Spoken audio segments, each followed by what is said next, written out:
కుప్పంలో పర్యటన చేస్తా. కుప్పంలో పర్యటన చేస్తే కుప్పంలో ఉన్న ప్రజలు నా మీద తిరుగుబాటు చేస్తే నేనేమో పారిపోయి ఇంటికి వచ్చేస్తా. అసలు కుప్పంలోనే నీ మీద తిరుగుబాటు మొదలైందే, నువ్వే పారిపోయి చేశావే. పార్టీ శ్రేణులకు మాత్రం నిన్న ధైర్యాన్ని నోరపోస్తా ఉన్నాడు. కొట్లాడాలంట, పోట్లాడాలంట, కేసులు పెట్టించుకోవాలంట, జైలుకి వెళ్లాలంట. ఈయనకేమో వయసు అయిపోయింది, వీళ్ళ కొడుకేమో పనికి రాని చవట, దద్దమ్మ, పప్పు, తుప్పు. వీళ్ళు మాత్రం బలైపోవాలి. అసలు సెప్టెంబర్ 1వ తారీఖున ఈ మహనీయుడు అధికారం చేపట్టంట, ముఖ్యమంత్రి పదవి చేపట్టి 27 సంవత్సరాలు అయిందంట. సెప్టెంబర్ 1వ తారీఖున 27 సంవత్సరాల ఈయన ముఖ్యమంత్రి. ఆ 27 సంవత్సరాల క్రితం ఒకసారి దానిని పండగ చేసుకుంటున్నాడు. పండగ 27 సంవత్సరాల క్రితం తెలుగుదేశం పార్టీ అధ్యక్షుడిని, ఆనాటి ముఖ్యమంత్రి నందమూరి తారక రామారావుని వెన్నుపోటు పొడిచి ఆ పార్టీ లాక్కొని ముఖ్యమంత్రి పీఠం ఎక్కి పండగ చేసుకుంటూ మళ్ళీ ఎన్టీ రామారావు గురించి చెప్పే కార్యక్రమం. ఎంత సిగ్గుగా, లజ్జగా, ఒక నికృష్టుడు, ఒక దుర్మార్గుడు, ఒక దుష్టుడు ఎన్టీ రామారావుని చంపిన రోజు అంటే వెన్నుపోటు పొడిచి ఆ పార్టీని లాక్కొని ఆ సీట్లో కూర్చున్న రోజున పండగ చేసుకుంటాడా? ఇది న్యాయమా అని చెప్పేసి రాష్ట్ర ప్రజలను అడుగుతా ఉన్నా. రాష్ట్రంలో ఉన్న ప్రజలను గమనించమని కోరుతా ఉన్నా. నిన్న సెప్టెంబర్ 2వ తారీఖు తెలుగుదేశం పార్టీ విస్తృత స్థాయి సమావేశం అంట. విస్తృత స్థాయి. సెప్టెంబర్ 2 అనగానే మనసున్న మంచి మనిషి, ప్రజల గుండెల్లో చిరకాలం చెరగని ముద్ర వేసుకున్న డాక్టర్ వైఎస్ రాజశేఖర రెడ్డి గారి వర్ధంతి. ఆయన చనిపోయి 13 సంవత్సరాలు అవుతా ఉన్నా ఆయన్ని గుండెల్లో పెట్టుకొని సెప్టెంబర్ 2వ తారీఖున ఆ మహనీయుడికి ఊరు వాడ ప్రతి ఊర్లో ప్రజలందరూ కూడా మన రాష్ట్రంలోనే కాదు, భారతదేశంలోనే కాదు, ప్రపంచంలో ఉన్న తెలుగు ప్రజలందరూ కూడా ఆ మహనీయుడిని జ్ఞప్తికి తెచ్చుకునే రోజు, ఆ మహనీయుడికి నివాళులు అర్పించే రోజు, ఆ మహనీయుడికి జోహార్లు అర్పించే రోజు, ఒక క్షణకాలం పాటు ఆ మహనీయుడి గురించి కళ్ళ వెంట నీళ్లు తిరిగే రోజు. 5 సంవత్సరాల 3 నెలల కాలమే ముఖ్యమంత్రిగా పరిపాలన చేసిన 75 సంవత్సరాల స్వతంత్ర భారతదేశ చరిత్రలో ఏ రాష్ట్రంలో ఏ ముఖ్యమంత్రి కూడా చేయనటువంటి మహోన్నత కార్యక్రమాలు చేసి ప్రజల నుంచి దూరమైన ఆ మహనీయుడిని జ్ఞప్తికి తెచ్చుకునే రోజు. ఆ రోజున నిన్న మాట్లాడతాడు. ఎక్కడ రాజశేఖర రెడ్డి గారి గురించి ప్రజలందరూ కూడా మరలా ధ్యానం చేసుకుంటారో, మననం చేసుకుంటారో, గుర్తుకు తెచ్చుకుంటారో దాన్ని కొంచెం డైవర్ట్ చేయాలని చెప్పేసి తెగ తపన పడిపోయాడు ఈ నారా చంద్రబాబు నాయుడు. ఉదయం నుంచి సాయంత్రం దాకా తిట్లపురాన్ని ఆయన లంకించుకున్నాడు. 2 లక్షల కోట్ల రూపాయలంట అవినీతి జరిగిందంట, దోపిడీ జరిగిందంట. నారా చంద్రబాబు నాయుడికి సవాల్ చేస్తా ఉన్నాం. నీకు దమ్ముంటే, నీకు నిరూపించే సత్తా ఉంటే ఛాలెంజ్ టు నారా చంద్రబాబు నాయుడు రమ్మని అడుగుతా ఉన్నాం. 2 లక్షల కోట్ల రూపాయలు దోపిడీ కాదు చంద్రబాబు, 2 లక్షల కోట్ల రూపాయలు డైరెక్ట్ బెనిఫిట్ ట్రాన్స్ఫర్ డీబీటీ ద్వారా ఈ డిసెంబర్ నాటికి 2 లక్షల కోట్ల రూపాయలు chief minister to common men, CM to CM ప్రజల దగ్గరికి వెళుతున్న ఈ శుభ సందర్భం. ఇది పండుగ రోజు. 2 లక్షల కోట్ల రూపాయలు ఎప్పుడైనా ఎక్కడైనా చూసారా? ఎప్పుడైనా విన్నావా చంద్రబాబు నాయుడు? ముఖ్యమంత్రి గారు బటన్ నొక్కగానే నేరుగా అక్క చెల్లెమ్మల అకౌంట్లోకి, అన్నదమ్ముల అకౌంట్లోకి, రైతన్నల అకౌంట్లోకి డబ్బులు వెళ్లే పరిస్థితులు ఎప్పుడైనా నువ్వు కల కన్నావా నారా చంద్రబాబు నాయుడు అని అడుగుతా ఉన్నా. 2 లక్షల కోట్ల రూపాయలు డిసెంబర్ నాటికి, ఈ పాటికి 1,70,000 కోట్ల రూపాయలు ప్రజలకు చేరువైనాయి. డిసెంబర్ నెల నాటికి ఆ 30,000 కోట్లు అంటే 2 లక్షల కోట్ల రూపాయలు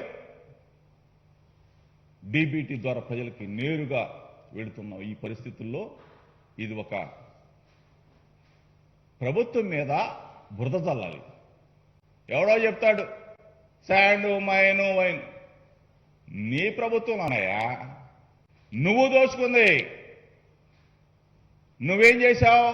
నీ అవినీతి మీద కోర్టులకు వెళ్ళావు, స్టేలు తెచ్చుకున్నావు. స్టేలు విత్డ్రా చేసుకునే దమ్ము నారా చంద్రబాబు నాయుడుకుందా? సిబిఐ ఎంక్వైరీ కోరతావా? బొక్కలోకి వెళ్ళిపోతావు. ఆ దమ్ము నీకుందా? ఛాలెంజ్ చేస్తా ఉన్నాం. ఈ రోజున ప్రజల్ని పక్కదారి పట్టించే కార్యక్రమం. ఏం మాట్లాడుతా ఉన్నావు నువ్వు? ఏం చెప్తా ఉన్నావు? సెప్టెంబర్ 1 ఆ సెప్టెంబర్ 1వ తారీఖుని అంతర్జాతీయ వెన్నుపోటు దినోత్సవంగా జరపాలి. వెన్నుపోటుదారుడు చంద్రబాబు నాయుడు వెన్నుపోటు దినోత్సవంగా జరపాలి. అంతర్జాతీయంగా కూడా ఈయనకి చాలా పెద్ద పేరు. ఇటువంటి వ్యక్తి మళ్ళా నిన్న మాట్లాడతాడు. రాజశేఖర్ రెడ్డి గారు మహనీయుడయ్యా, దేవుడయ్యా, ఆయన గురించి నువ్వు డైవర్ట్ చేయాలని చెప్పేసి నువ్వు పథకం ప్రకారం విస్తృత స్థాయి సమావేశం పెట్టావే. గుండెల్లో ఉన్నాడు, గూడు కట్టుకొని ఉన్నాడు. నువ్వు కాదు కదా, నీ బాబు కాదు కదా, నీ జేఎం వచ్చిన రాజశేఖర్ రెడ్డి గారిని ప్రజల గుండెల్లో నుంచి మరల్చలేవు చంద్రబాబు నాయుడు. రాజశేఖర్ రెడ్డి గారయ్యా, ఆ మహనీయుడి పేరు చెప్తే ప్రజలు ఆరోగ్యశ్రీ, ఉచిత విద్య 108, 104 పేదలకు ఇళ్లు కట్టించాడు. ప్రతి గడపలో సంక్షేమాన్ని, అభివృద్ధిని నిలిపిన ఆ మహనీయుడు, ఆ దేవుడు.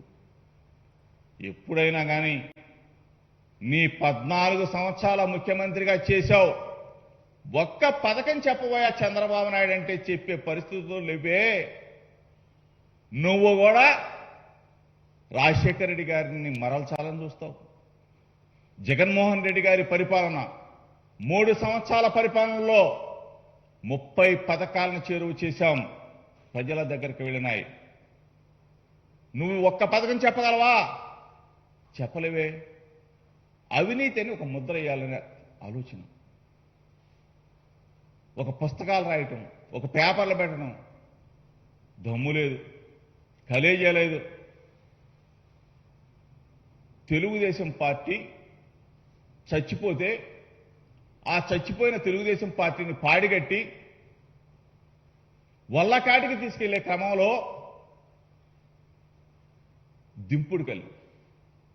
దింపుడు కళ్ళెం ఆశ అనేది ఉంటుంది. అక్కడ పెట్టి బాబు చంద్రబాబు లేగు, బాబులే బాబులే, తెలుగుదేశం పార్టీలే అని అరిసినట్టుంది. చచ్చిపోయారా? తెలుగుదేశం పార్టీ వల్లకాటికి వెళ్ళిపోతా ఉంది. దాన్ని మోకులు పెట్టి, బుల్డోజర్లు పెట్టి, జేసీబీలు పెట్టి లేపాలి లేపాలి అని చెప్పేసి నీ పచ్చ పత్రికలు, నీ పచ్చ ఛానల్లో ఎంత తాపత్రయపడుతున్నారా? వాళ్ళు బుల్డోజర్లు పెట్టినా, మోకులు పెట్టినా, తాళ్లు కట్టి లాగినా అసలు నిన్ను ప్రజలు విశ్వాసంలోకి తీసుకుంటారా? విశ్వసిస్తారా? నీ గురించి తెలియదా ప్రజలకి? నేనేదో అభివృద్ధి సంక్షేమాలు చేసేశాను, దాన్ని నేను రాగానే మొత్తం కూడా ఇంకా రెట్టింపు చేస్తాడంట. ఏం నువ్వు చేసేది? ఒక్క అభివృద్ధి సంక్షేమం చెప్పు, ఒక్క పథకం చెప్పు. నువ్వు 14 సంవత్సరాల కాలంలో నారా చంద్రబాబు నాయుడు నేను ఈ పథకం పెట్టాను, ప్రజలకు చేరువైందని చెప్పే సత్తా, దమ్ము ఉందని చెప్పి అడుగుతాను. లేదు కదా. ఈ పరిస్థితుల్లో తెలుగుదేశం పార్టీని లేపాలని, చంద్రబాబు నాయుడిని మోకులతో లేపాలని, జేసీబీతో లేపాలని ఈ పచ్చపత్రికలన్నీ ఎందుకు? మీకు మీ ఆలోచనలు జగన్మోహన్ రెడ్డి గారి మీద ఎందుకు ఈ పుట్టలని అడుగుతా ఉన్నా? ఎందుకు ఈ తప్పుడు వార్తలను అడుగుతా ఉన్నా? ప్రతిరోజు ఏదో ఒకటి రాయిపోతే ఈ రామోజీరావుకి నిద్రపడదు, ఈ రాధాకృష్ణకి నిద్రపడదు, ఏదో ఒకటి చూపిపోతే ఈ టీవీ5 నాయుడికి నిద్ర పట్టదు. ఇంత దుర్మార్గులే మీరు. ఏం జరుగుతుందా ఇక్కడ? ప్రజా పరిపాలన జరుగుతూ ఉంది. ఎప్పుడు ఏనాడు చూడనటువంటి పరిపాలన ఆంధ్రప్రదేశ్ రాష్ట్రంలో ప్రజల దగ్గరికి వెళ్తా ఉంది, ప్రజల ముంగిటికి వెళ్తా ఉంది. ప్రజల ఆలోచనలకు అనుగుణంగా గాంధీజీ కలలు కన్న గ్రామ స్వరాజ్యాన్ని ఆంధ్రప్రదేశ్ రాష్ట్రంలో జగన్మోహన్ రెడ్డి గారి నాయకత్వంలో ఈ రోజున స్థాపించడం జరుగుతూ ఉంది. బిఆర్ అంబేద్కర్ గారి ఆలోచన విధానాలకు అనుగుణంగా, ఆయన రాజ్యాంగ స్ఫూర్తికి అనుగుణంగా ఈ రోజున పరిపాలన జరుగుతూ ఉంది. మహాత్మా జ్యోతిరావు పూలే గారి ఆలోచనలు, ఆయన ఆశయాలకు అనుగుణంగా బడుగు బలహీన వర్గాలు, బీసీలు, ఎస్సీలు, ఎస్టీలు, మైనార్టీలకి అధికారాన్ని ఈ రోజున ఆ పదవులని పై నుంచి కింద దాకా ఆయన ఆలోచనలు ఈ రోజున వాడు మహాత్మా గాంధీ గారు అవ్వచ్చు, మహాత్మా జ్యోతిరావు పూలే గారు అవ్వచ్చు, బిఆర్ అంబేద్కర్ గారి రాజ్యాంగ స్ఫూర్తి అవ్వచ్చు, ఇక్కడ అమలు జరుగుతూ ఉన్నాయి. భారతదేశంలో ఇన్ని రాష్ట్రాలున్నా ఆంధ్రప్రదేశ్ రాష్ట్రంలో తూచా తప్పకుండా వాళ్ళ ఆలోచనలు, వాళ్ళ ఆశయాలకు అనుగుణంగా పరిపాలన నడుస్తూ ఉంది. ఇటువంటి ప్రభుత్వం మీద బురద జల్లే కార్యక్రమం, 2 లక్షల కోట్ల రూపాయలు డైరెక్ట్గా ప్రజల దగ్గరికి వెళ్తా ఉంటే దాన్ని చూపించరు, దాన్ని చెప్పరు. ఏదో పనికి మాలిన పేపర్లు తీసుకొచ్చి 2 లక్షల కోట్ల అవినీతి అనగానే ఓదరగొట్టే కార్యక్రమం. ఈ రాధాకృష్ణ, ఈ రామోజీరావు, ఈ టీవీ5 నాయుడు, బుద్ధి లేదా మీకు? ఎక్కడో హైదరాబాద్లో కూర్చొని పనికిమాలిన రాతలు రాస్తూ, పనికిమాలిన వార్తలు చూపిస్తూ పబ్బం గడుపుకుంటా ఉన్నారే. మీకు మీ ఆటలో మీ సాగవిక ఎన్ని చేసినా, ఇన్ని రెచ్చగొట్టే మాటలు మీరు మీ పార్టీ శ్రేణులకు పంపించినా, వాళ్ళని ఉత్తేజితం చేయాలని చెప్పేసి మీరు తాపత్రయపడ్డా చంద్రబాబు నాయుడు, కుప్పంలోనే కుదేలైపోయావు, కుప్పంలోనే పారిపోతున్నావు. చాపా దిండు సర్దుకొని నిన్న అసలు నాకు వద్దురా బాబు, కుప్పంలో నువ్వేం చేయలేదని చెప్పేసి అక్క చెల్లెళ్ళు అన్నదమ్ములు ఎమ్మడబడుతున్నారే, తరిమి కొడుతున్నారే. నువ్వు వచ్చి మీ శ్రేణులకి పోరాడండి, జైలుకి వెళ్ళండి, కేసులు పెట్టించుకోండి, నేను చూస్తాను, కేసుల్లో నేను ఫైట్ చేస్తాను, లీగల్గా నేను పెడతాను, డబ్బులు పెడతాను, కోట్ల రూపాయలైనా కానీ కుమ్మరిస్తాడంట. వాస్తవం. మేనేజ్ చేస్తావు, వ్యవస్థలను మేనేజ్ చేయడంలో దిట్ట కదా నువ్వు. ఏదైనా చేయగలవు. నీకు అవినీతి సొమ్ముంది, దోచుకున్నావు, పబ్బం గడుపుకుంటా ఉన్నావు. నువ్వు ఎన్ని అరిచికి పెట్టినా, తల్లకిందులుగా తపస్సు చేసిన వైఎస్ఆర్ కాంగ్రెస్ పార్టీని, జగన్మోహన్ రెడ్డి గారిని టచ్ కూడా చేయలేదు. పారిశ్రామికంగా అంట వెనుకబడిపోయింది.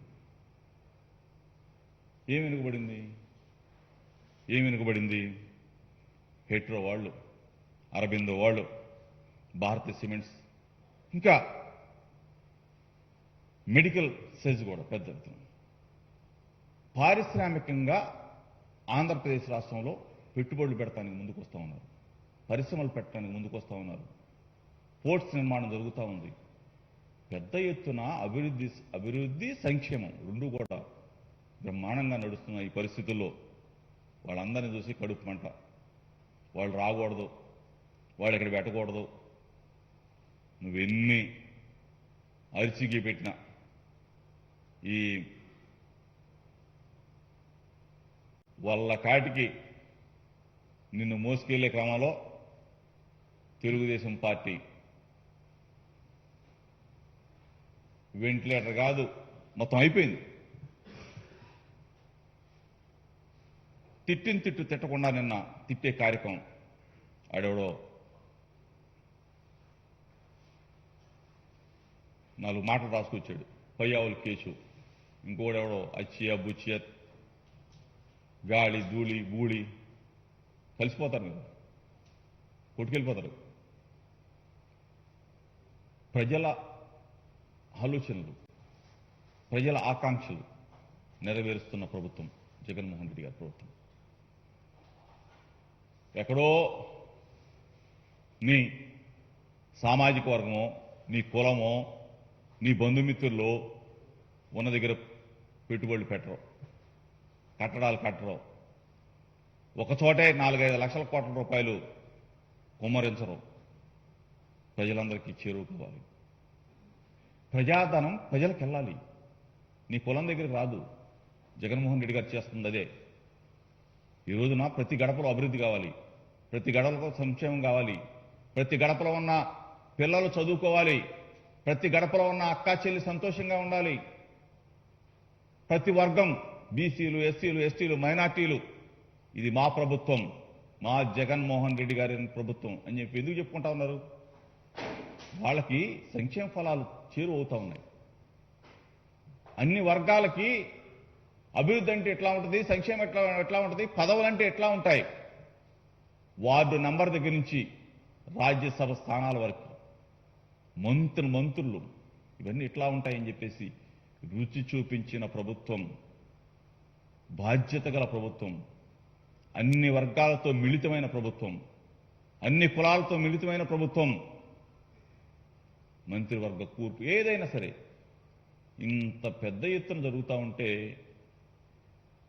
కుట్రలు చేయాలి, కుతంత్రాలు మన్నాలి, దుష్ట చతుష్టయం లాగా మేము నిలబడతామంటే కూల్చేస్తారు ప్రజలు, కుప్ప కూల్చేస్తారు.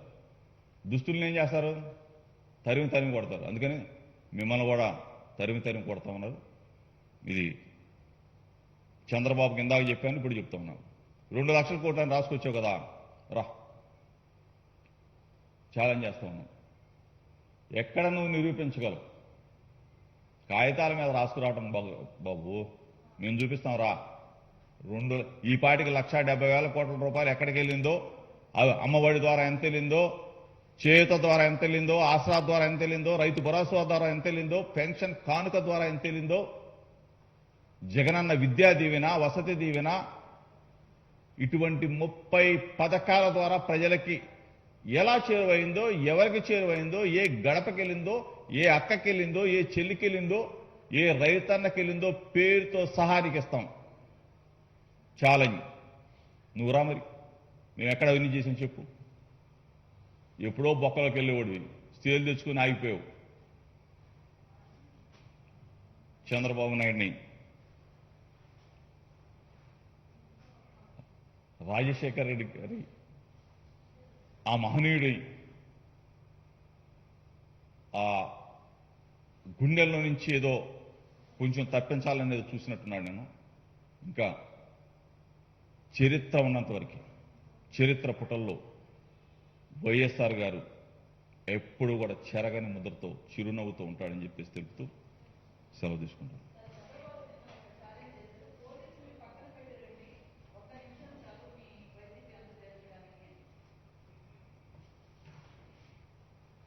అసలు మాకు పోలీసులతో మాకు పనేంటి? 175 నియోజకవర్గాల్లో ప్రతి గ్రామంలో గడప గడపకి వెళ్తా ఉన్నాం, ప్రతి చోటకి వెళ్తున్నాం. అక్క దగ్గరికి, అమ్మ దగ్గరికి, అందరి దగ్గరికి ఆ గడపకి వెళ్ళి మేము పలకరిస్తా ఉన్నాం. మమ్మల్ని ఎవరేమట్లేదే, మాకు పోలీసులు లేరే. మేము దగ్గరికి, ప్రజల దగ్గరికి మేము వెళ్తున్నాం. అధికారంలో ఉన్నా సరే, మంత్రి అయినా ఎమ్మెల్యే అయినా సరే ప్రజల గడపకి వెళ్తా ఉన్నాడు. ఎప్పుడైనా చూసారా చంద్రబాబు నాయుడు? చంద్రబాబు నాయుడు అధికారంలో ఉంటే దోచుకోవటం, దాచుకోవటం ఒకటే తెలుసు. జగన్మోహన్ రెడ్డి గారు అధికారంలో ఉన్నాడు కాబట్టి ప్రతి ఒక్క ఎమ్మెల్యే, ప్రతి ఒక్క మంత్రి ప్రజల గడప దగ్గరికి వెళ్ళాలి. సంక్షేమ అభివృద్ధి కార్యక్రమాలు ప్రతి గడపకి చేరినాయా లేదా, లేకపోతే ఎందుకు చేరలేదు, వెంటనే అక్కడ ఆ సమస్యకి పరిష్కారం చూపించే విధంగా ఈ గడప గడప కార్యక్రమం. ప్రతి పల్లె కూడా అభివృద్ధి చెందాలన్నదే చంద్రబాబు నాయుడు లాగా ఆయన ప్రభుత్వంలో ఉన్నప్పుడు పోలీసుల్ని, అధికారుల్ని అడ్డం పెట్టుకుని ఏ విధంగా పరిపాలన చేశాడో అందరికీ తెలిసిన నగన సత్యమే. పోలీసులతో ఏ విధంగా క్రూరంగా, రాక్షసత్వంగా మా వైఎస్ఆర్ పార్టీ శ్రేణుల మీద దాడి చేయించాడో అందరూ చూశారు. కాబట్టే ఈరోజు 21 స్థానాలకి చంద్రబాబు నాయుడు పరిమితమయ్యాడు. రేపు రాబోయే రోజుల్లో 175 నియోజకవర్గాల్లో తప్పనిసరిగా 175 స్థానాలు గెలవబోతా ఉన్నాం. చంద్రబాబు నాయుడికి నూకలు చెల్లిపోయినాయి ఆంధ్రప్రదేశ్ రాష్ట్రంలో.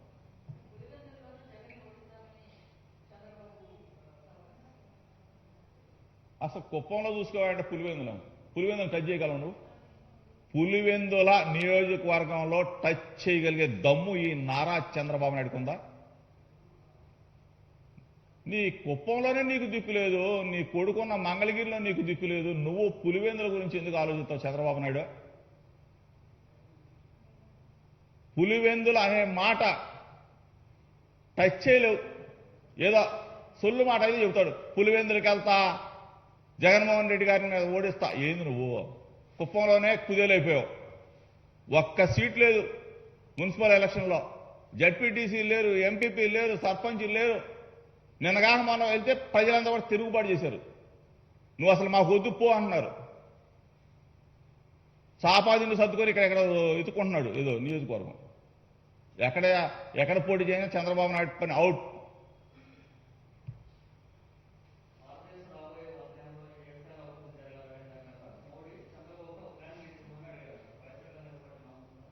అవును, ఈ రాధాకృష్ణను రామోజీరావు వెళ్ళి మోడీ చెబుతుంటే మోడీ సంకలనం లేకపోతే చంద్రబాబు నాయుడు సంకలనం ఉన్నారు వీళ్ళిద్దరు.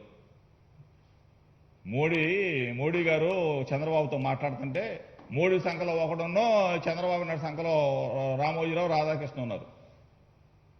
ఈయనగాన 100 ఏళ్ల చరిత్రలో రాయాలి. దిక్కుమాలనాడు ఇక్కడే బాగు చేయలేకపోయాడు. 5 సంవత్సరాలు చేతిలో పెడితే మొత్తం అమ్ముడిపోయాడు. ఏందేం చేసేది? 100 ఏళ్ల భారత్ అంటే ఈయన నిర్మాణం చేస్తా అంటే ఈయన రాసి ఇచ్చేయి మోడీ గారి అమలు చేయాలంట. ఇంకెవడు లేడు మేధావి. భారతదేశంలో ఎవరు మేధావి లేడు. మోడీ గారు ఈయన ఒక్కడిని అడిగాడు ఈ మేధావిని.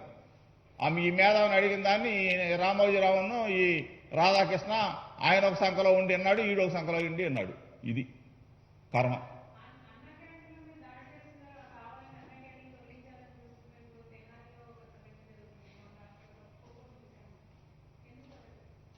అసలు అన్నా క్యాంటీన్లు ఎక్కడ ఉన్నాయి? అసలు అన్నా క్యాంటీన్లు ఎక్కడ పెట్టాడు బాబు?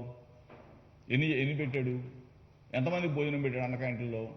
లిస్టు తీయమనండి. దీన్ని ఒక బూచిగా చూపించి ప్రభుత్వం మీద బురదల్లే కార్యక్రమం. దీన్ని గొడవలు సృష్టించాలి. కుప్పంలో అన్నా క్యాంటీన్ పెట్టు. ఎంతమంది పెడతావయ్యా? ఎంతమంది పెడతావు? తెనాల్లో పెడతావు. ఎంతమంది పెడతావు? మరి మీరు పెట్టే పోటుగాళ్ళు అయితే 5 సంవత్సరాలు పరిపాలన చేశారు కదా, ఎన్ని అన్న క్యాంటీన్ పెట్టారు? ఎంతమంది పెట్టారు? ఎంతమంది మీకు భోజనం చేస్తే మీకు అసలు ఎందుకు ఓట్లు ఇలా? సిగ్గు లేకుండా ఇది ఒక అన్నా క్యాంటీన్, అన్నా క్యాంటీన్. ఎన్టీ రామారావును పొడి చేశారు, అన్నా క్యాంటీన్. ఏంది సిగ్గులేని మాటలు?